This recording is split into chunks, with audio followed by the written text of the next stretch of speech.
Aujourd'hui, j'espère que vous avez faim puisqu'on va parler des holos et plus précisément des Vastolords, ces grands dévoreurs cannibales entourés de mystères. En tant qu'évolution ultime des holos, ces monstres nous ont plusieurs fois été présentés comme des menaces d'une dangerosité extrême, même s'il faut bien admettre que c'est un élément de l'histoire assez flou, que l'auteur a selon moi plutôt mal géré. Mais avant de se lancer, je vous remercie comme d'hab pour votre soutien, et je vous invite à liker cette vidéo et à vous abonner à la chaîne si le contenu vous plaît. C'est grâce à vos commentaires et vos encouragements que je garde la motivation et l'envie de partager la passion de Bleach, donc je compte sur vous et maintenant que c'est dit, parlons des Vastolords.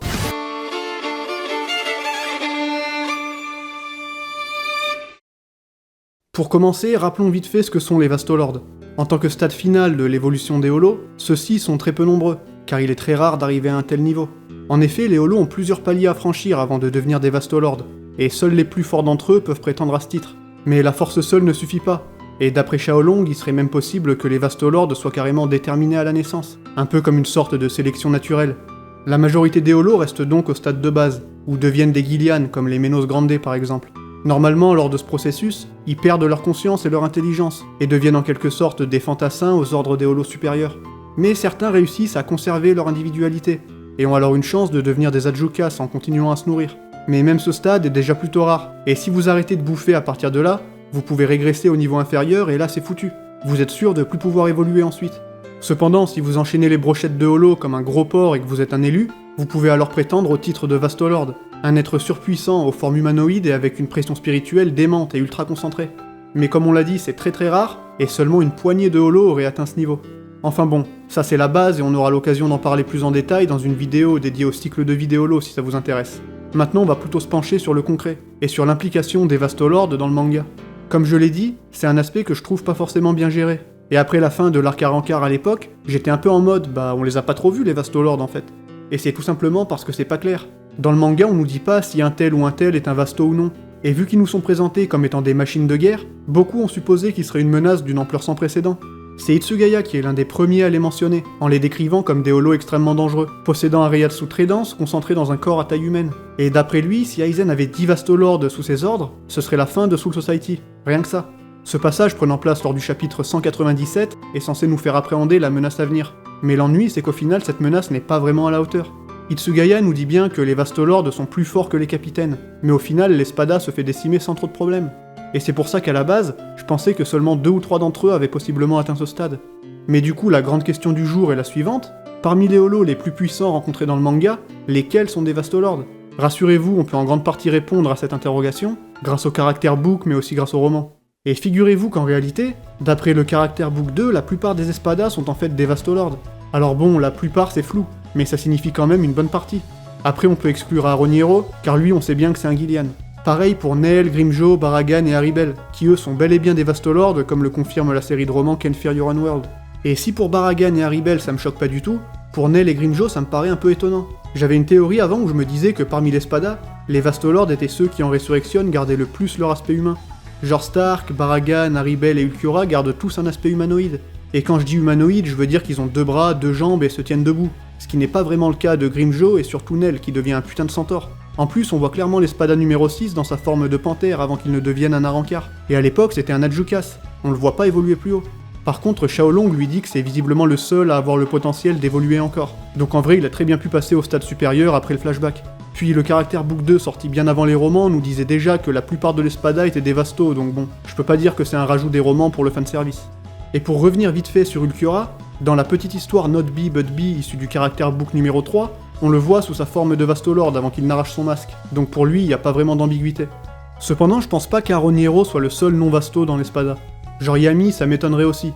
Il me fait bien plus penser à un Adjukas du style Ikomiki Domoe, qui peut emmagasiner de la puissance à l'infini. Mais bon, allez savoir, peut-être que c'en est un au final. Aussi bien quand Kubo dit que la plupart des Espadas sont des Vastolords, il utilise ce terme simplement pour exclure Aroniero. Mais il reste aussi Zomari sur qui on peut avoir des doutes. À part sa dévotion folle envers Aizen, on sait pas grand chose de lui, et ses prouesses au combat sont vraiment pas incroyables, donc pas simple de juger. Ensuite, pour ce qui est de Zayel, on en reparlera plus tard car c'est un cas un peu particulier et le personnage a droit à un peu plus de développement, à travers les romans Spirits Are Forever With You. Et en parlant de cette série de romans, dedans on y apprend aussi 2-3 choses quant aux Vastolords qui viennent encore contredire les paroles de Toshiro. Déjà, tout le monde semble savoir que le capitaine Kuruyashiki, alias le 7ème Kenpachi, a la force nécessaire pour vaincre des Vastolords. Je dis pas qu'il en affronte tous les jours ou quoi, ça reste très rare, mais on sait qu'il en a déjà buté. Autre point, vous aurez compris que les rares Vastolords existants ne sont pas très enclins à se montrer d'eux-mêmes, et ici on peut bien voir leur mode opératoire, ainsi que leur tendance à donner des ordres dans l'ombre aux holos qui leur sont inférieurs. Tout comme dans le manga où on voit Kaizen galère pas mal à trouver des Vastolords, ici on comprend bien que ces derniers agissent rarement à découvert, et sont bien plus conscients et intelligents que les autres. Certains semblent même dénués de méchanceté ou de cruauté, comme Stark par exemple, et leurs individualités sont très prononcées, prenant parfois même le pas sur leur nature de holo.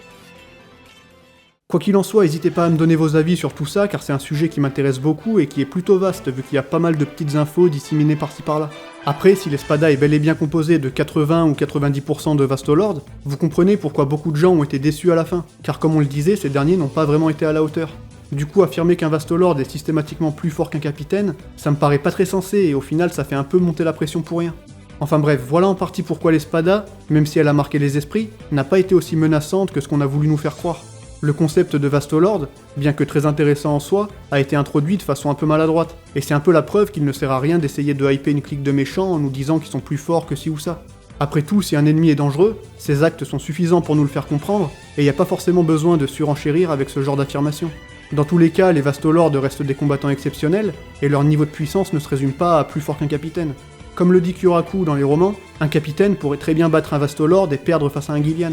En gros, ça dépend du contexte et des pouvoirs de chacun, et cette phrase résume selon moi très bien le concept de puissance dans Bleach, qui n'est pas seulement basé sur la force brute ou la pression spirituelle. Quoi qu'il en soit, il y a un dernier point à aborder aujourd'hui, et il s'agit d'Ichigo. Comme vous le savez, sa holomorphose non contrôlée face à Ulquiorra lui fera atteindre une forme unique, que les fans appellent en général Ichigo Vastolord. Mais est-ce qu'on est vraiment sur un Vastolord? Bah techniquement, j'ai envie de dire non. Comme on l'a expliqué, les Vastolords naissent via un processus d'évolution particulier, et ici c'est pas du tout le cas. White est un holo unique, créé à partir d'âme de Shinigami. Il a d'abord envahi l'âme de Masaki, avant d'être lié de force aux pressions spirituelles d'Ishin, pour ensuite être transmis à Ichigo. Du coup, même si en termes d'apparence et de puissance il a tout d'un Vastolord, techniquement on peut pas vraiment dire que c'en est un. Mais bon, ça j'ai envie de dire que c'est un peu osef au final, appelez bien cette forme comme vous voulez, c'est pas très important. Et c'est là-dessus qu'on va mettre fin à cette petite vidéo qui je l'espère vous aura plu. Si c'est le cas, n'oubliez pas de claquer vos bankai sur le bouton like et de me donner vos retours en commentaire pour pouvoir toujours plus améliorer le contenu et partager au max la passion de Bleach. Si le cœur vous en dit, vous pouvez aussi rejoindre mon serveur Discord dédié à Bleach et me follow sur Twitter et Instagram. Les liens sont en description et c'est encore un moyen supplémentaire de soutenir mon travail.